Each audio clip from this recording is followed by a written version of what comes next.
So you have the orientation of the follicles, you have the orientation of the parafollicular C cells. I hope everybody knows that the basic function of the thyroid follicular cell, that they are responsible for secreting the thyroid hormone, that is a T3 and a T4 are the hormones that will be secreted by the thyroid follicles. What is the function of the parafollicular C cells? The parafollicular C cells are basically going to produce calcitonin. Now, because they produce calcitonin, they are named as C cells, whereas the follicles are going to produce T3 and T4. Now, when you look at the thyroid follicles, one interesting thing about the thyroid follicles that I can tell you about.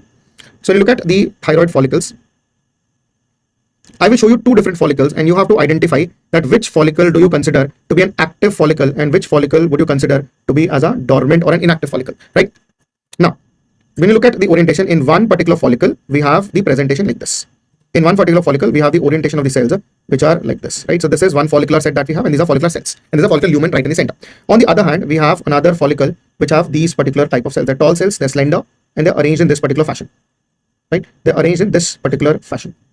Now, my question to you is, can you identify these cells? What cells do you think these are?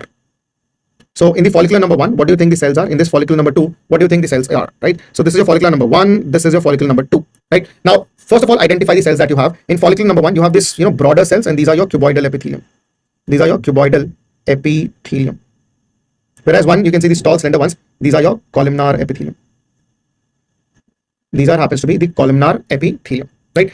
Absolutely good, Satya. The first one is cuboidal, the second one is columnar. Now